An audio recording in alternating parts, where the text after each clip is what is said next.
You could actually see UN soldiers sitting there with their blue helmets and hats on top of tanks, watching the Serb conquerors take the women and children and send them in one direction and take the able-bodied men and send them in the other direction for extermination. They took them to the woods, they dug holes, they shot them, they dropped them in the holes, they poured lye on their body and bulldozers the dirt over them.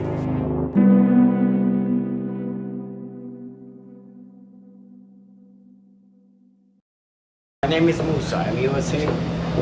Musa Makashi. Lieutenant Colonel Jacob Kelly, Senior Army Instructor for the JLTC Regiment here at St. Francis Xavier High School in New York City. I was born and former Yugoslavia. In Kraja, it's called Kraja. That's the municipality of Bar. I was in Kosovo in 2003 for 6 months, stationed at the headquarters located in Pristina. Came here in 1980. Because Yugoslavia was falling apart. The war started to break out, so I had no choice. My job was the director of a civil affairs unit, which is responsible for helping a ravaged, torn nation rebuild. So we work with the local government officials to make sure that infrastructure is intact after the country has gone through some sort of devastation. I served for a year, but then I was going to study, to go to college. But as Albanian, then was tough. Albania and Yugoslavia, being Albanian was very hard. You want to live like everybody else.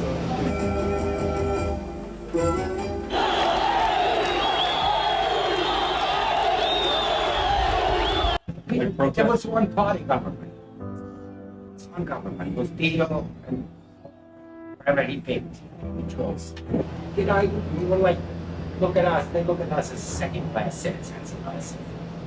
Because you're Albanian, even the previous people that wasn't there, the United 70s, same people, they left. You have no future there. It's Albanian. As soon as they find out you're Albanian, you know good. My law in paper was everything good, we were here. The other guy, the guy who put the law, he treated him second class. But by the law, the paper was good. Towards the west, they said, it's good.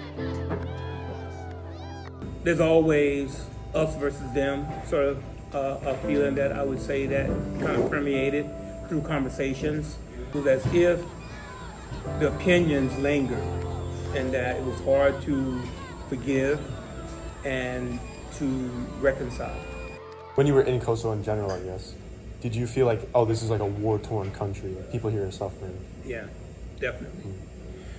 And that was bothersome. That was kind of sad. But I think I left feeling that we didn't do enough, or it was just so much that needed to be done that we couldn't do it all.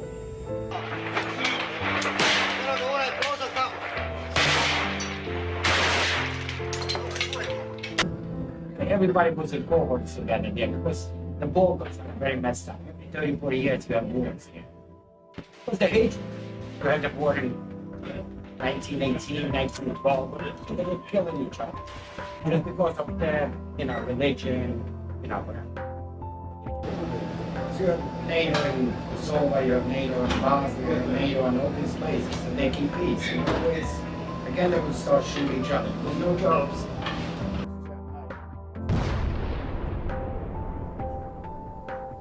We're not focusing on the population of the Serb civilian population. We're focusing on the military, and that's Milosevic's military.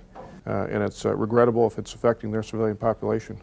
But I think that's in the hands of Milosevic, and that's his decision to make. I do believe that the collateral damage which has been done by NATO is at an absolute minimum, and we take great care in both targeting and in terms of the application of firepower to ensure that collateral damage does not occur. Schools, monuments, homes, and even the Chinese embassy were hit. At the end of the campaign, 11 weeks later, Human Rights Watch estimates around 500 civilians were killed.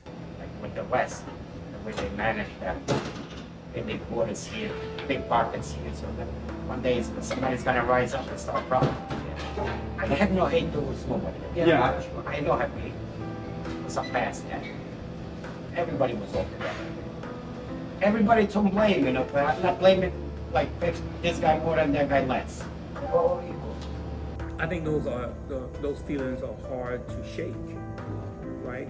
Especially when you feel as if you were invaded upon and someone tried to take your land. So I think I can understand that from a certain degree, that they would think for a long time, for generations, that, yeah, this is a problem, and those people are a problem. And it's hard to shake that, right? It's hard to just say, okay, yeah, that was a blip in history. Your whole life is shaken because of that, for generations.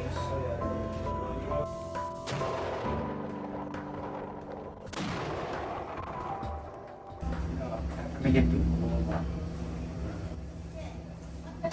hate wars.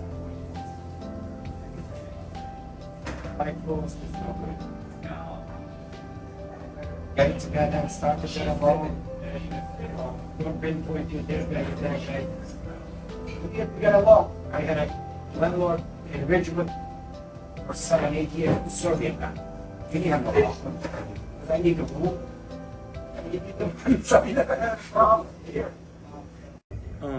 You would hope that there is such a thing as world peace, but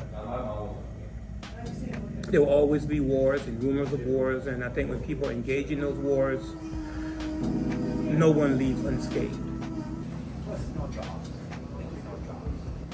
People, the higher ups making money, working class people.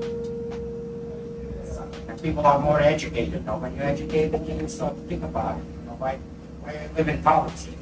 The guy with a college degree is not going to go for, you know, maybe have to. So the guy has a college degree, is going to work as a waiter, or, which is nothing wrong with him. But people travel. You know? All Europe travels along, everywhere. People have Balkans, they're going to travel. I want to go from Montenegro to Albania, I have to show a passport. For what?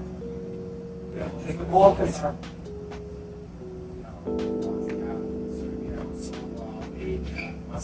they have a lot of money.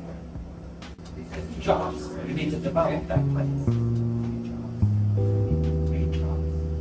As a student of leadership and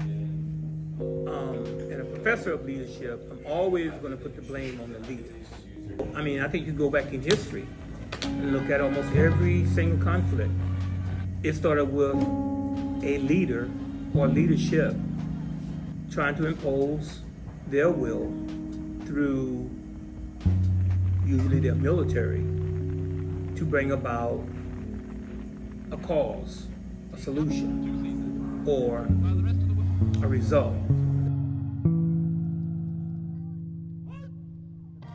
And I don't think it's fair for anyone who hasn't gone through that to try and dictate how people should feel about that. And if you have no desire to make amends, if you feel as if you did what you did and you were justified in doing it and the hell with it, then I think, yeah, over time, you're still going to have those lingering feelings.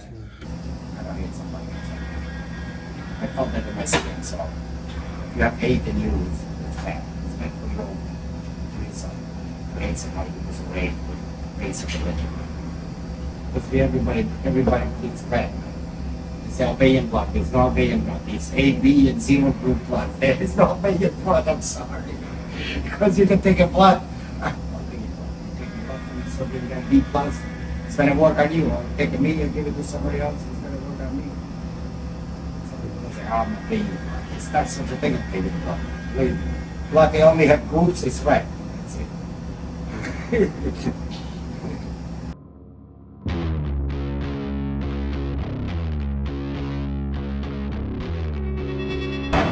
Smart that to mess. I can be the poor, the one.